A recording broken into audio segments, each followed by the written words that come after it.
Max 19 साल का college में पढ़ने वाला एक लड़का था। उसके पापा एक बहुत बड़े मॉल में एक सिक्योरिटी गार्ड थे। उनके वर्किंग आवर्स तो बहुत लंबे होते थे, मगर उन्हें उसके बदले में पैसा काफी अच्छा मिल जाया करता था। सब कुछ ठीक चल रहा था, मगर एक दिन अचानक मैक्स की मॉम की तबीयत बहुत ज्यादा खराब हो गई। मैक्स के पापा ड्यूटी पर थे, इसलिए मैक्स खुद ही अपनी मॉम को जल्दी से हॉस्पिटल ले गया। हॉस्पिटल ले जाने के बाद डॉक्टर ने मैक्स को बताया कि उसकी मॉम की एक किडनी खराब हो चुकी है और दूसरी भी बहुत कम काम कर रही है, इसलिए उसकी मॉम को हर हफ्ते डायलिसिस के लिए हॉस्पिटल लेकर आना पड़ेगा। कुछ वक्त तो मैक्स के पापा ने सब हैंडल कर लिया, मगर फिर मैक्स की फैमिली में पैसे की कमी होने लगी।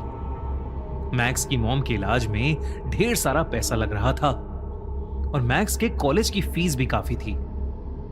अपने पापा को पैसा कमाने के लिए इस तरह से स्ट्रगल करते देख मैक्स ने सोचा कि उसे भी कहीं पार्ट टाइम जॉब करके कुछ पैसे कमाने चाहिए, ताकि वो अपने पापा को फाइनेंशियली सपोर्ट कर सके। मैक्स ने तभी से अपने लिए एक नाइट जॉब ढूंढनी शुरू कर दी। वो दिन में कॉलेज जाता और पढ़ाई करता और रात में नौकरी की तलाश में निकल जाता। कई जगह घूमने के बाद बड़ी मुश्किल से मैक्स की एक गेमिंग सेंटर में जॉब लग गई थी। उस गेमिंग पार्लर का नाम था Freddy's gaming and pizza zone. उसे वहां नाइट गार्ड और क्लीनर की नौकरी मिली थी। वो गेमिंग जोन शहर के बॉर्डर एरिया पर पड़ता था, यानी कि रेजिडेंशियल एरिया से लगभग 4 किलोमीटर दूर। मैक्स ये ऑफर पाकर बहुत खुश हो गया था। उसे कुछ ही घंटों की ड्यूटी के बदले अच्छी सैलरी मिल रही थी। उसने वो ऑफर तुरंत एक्सेप्ट कर लिया। अगले दिन अपना कॉलेज खत्म करके वो अपनी पहली जॉब की पहली रात के लिए उस गेमिंग पार्लर पहुंचा। मैक्स वहां जल्दी पहुंच गया था, तो वो पूरे पार्लर को एक्सप्लोर करने लगा। गेमिंग पार्लर के मैनेजर को एक इंपॉर्टेंट काम आ गया था, तो उसने मैक्स को कुछ इंस्ट्रक्शंस दिए और वो वहां से चला गया। मैक्स खुद भी गेमिंग में बहुत इंटरेस्टेड था, इसलिए उसे जैसे ही थोड़ा टाइम मिला वो वहीं गेम खेलने बैठ गया।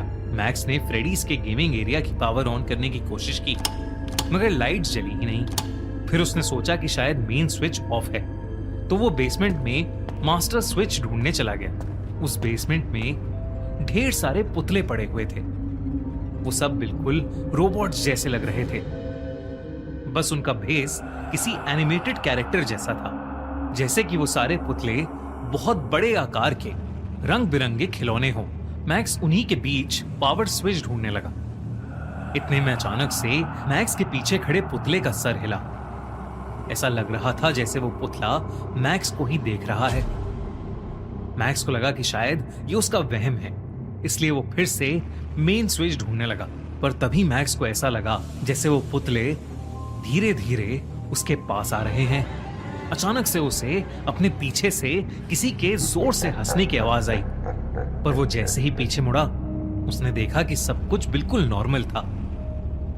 कुछ ही देर में मैक्स को पावर स्विच मिल गया और उसे जलाते ही पूरे गेमिंग जोन की लाइट्स ऑन हो गई। मैक्स वापस से ऊपर चला गया और कुछ गेम्स खेलने की कोशिश करने लगा, लेकिन उस गेमिंग पार्लर की कोई भी गेम ठीक से चल ही नहीं रही थी। तभी उनमें से एक गेम का अलार्म बहुत जोर से बजने लगा। मैक्स ने उस अलार्म को बंद किया और देखा कि स्क्रीन पर प्ले नाउ का ऑप्शन आ रहा है। मैक्स खुश हो गया, क्योंकि उसे इकलौती ऐसी गेम मिल गई थी जो चल रही थी। मैक्स ने वो गेम खेलना शुरू कर दिया।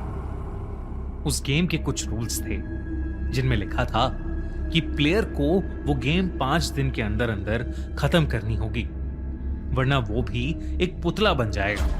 मैक्स ने वो सब सीरियसली नहीं लिया और अपनी मर्जी से कुछ भी ऊटपटांग खेलने लगा। खेलते खेलते अचानक मैक्स को याद आया कि उसकी शिफ्ट में बस 2 घंटे ही बचे थे और उसने अभी तक मैनेजर का दिया हुआ काम नहीं किया था। मैक्स ने जल्दी से उस गेम को बीच में ही बंद कर दिया और अपने काम में लग गया। उसने मैनेजर के वापस आने से पहले जल्दी जल्दी सारा काम खत्म किया और उसके बाद वो अपने घर चला गया। 4 दिन तक यही चलता रहा। मैक्स घंटों तक वो गेम खेलता और फिर काम जल्दी से निपटा के निकल जाता। 5वें दिन मैक्स को अपने मैनेजर से बहुत डांट पड़ी, क्योंकि उन्होंने सीसीटीवी में देख लिया था कि मैक्स तो दरअसल गेम खेल रहा था। इस डांट के बाद मैक्स ने डिसाइड किया कि वो बस अब अपना काम ही करेगा। अगली रात फिर मैनेजर मैक्स के भरोसे उस गेमिंग जोन को छोड़कर बाहर निकल गया। ड्यूटी के दौरान मैक्स गेमिंग जोन की सफाई कर रहा था। सफाई करते करते जब वो बेसमेंट की ओर गया तो उसने देखा कि बेसमेंट का दरवाजा उसके सामने अपने आप खुल गया। मैक्स धीरे धीरे बेसमेंट में जाने लगा और तब पहली बार था जब मैक्स को दिखा कि बेसमेंट के फर्श पर खून के धब्बे हैं। तभी अचानक से बेसमेंट में रखे गेम का स्क्रीन अपने आप ऑन हो गया। वो वही गेम था जो मैक्स पिछली 4 रातों से खेल रहा था। उस गेम का अलार्म जोर जोर से बजने लगा। मैक्स ने जाकर वो गेम ऑफ कर दिया और तभी उसे ऐसा फील हुआ जैसे कोई उसकी तरफ आ रहा है। उसने पलट कर देखा तो बेसमेंट के पुतले उसके पीछे एक दीवार के साथ खड़े थे, जिनमें से एक पुतला कहीं गायब था। मैक्स हर तरफ उस पुतले को ढूंढने लगा, क्योंकि वो जानता था कि मैनेजर हर चीज का इल्जाम मैक्स पर ही लगा देगा। मैक्स पूरे बेसमेंट में उस पुतले को ढूंढने लगा, मगर उसे वहां कुछ नहीं दिखा। तभी बेसमेंट की लाइट्स फ्लिकर करने लगी और मैक्स को फिर से वही भयानक हंसी की आवाज आने लगी। वो आवाज बेहद डरावनी थी और मैक्स के करीब आती जा रही थी। तभी उसने देखा कि 2 लाल आंखें सीढ़ियों से नीचे वाली जगह से उसे घूर रही हैं। मैक्स की धड़कनें मानो रुक सी गई थी। वो धीरे धीरे बेसमेंट से निकलने की कोशिश करने लगा, मगर उसका दिल दहल उठा जब उसने देखा कि बेसमेंट में पड़े हुए सारे पुतले अब उसकी तरफ ही चलते हुए आ रहे हैं। मैक्स कदम पीछे लेने लगा, मगर वो 2 चमकती लाल आंखें अब उसके पीछे से उसकी तरफ आने लगी थीं। उन सारे पुतलों ने मैक्स को हर तरफ से घेर लिया था। अचानक से मैक्स को दौरे पड़ने लगे। ऐसा लग रहा था जैसे मैक्स को सांस ही नहीं आ रही है। और फिर वो पुतले धीरे धीरे मैक्स के करीब आए और अपने नुकीले दांतों और हाथों से उसे काटने और खींचने लगे। पूरी रात भर मैक्स की चीखें फ्रेडीज गेमिंग पार्लर में गूंजती रहीं, मगर कोई उसकी मदद के लिए नहीं आया। उस रात के बाद से मैक्स मिसिंग हो गया। पुलिस ने सीसीटीवी फुटेजेस भी चेक की, मगर उन्हें उन रिकॉर्डिंग्स में कुछ नहीं मिला। मैक्स के पेरेंट्स ने उसे बहुत ढूंढा, पर वो कहीं नहीं मिला। किसी का ध्यान उन पुतलों की तरफ नहीं गया, जो चुपचाप वापस बेसमेंट में जाकर खड़े हो गए थे, जैसे कुछ बदला ही ना हो।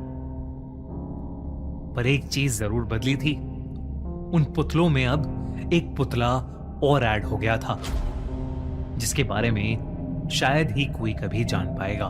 दोस्तों, अगर आपको Five Nights at Freddy's horror game से इंस्पायर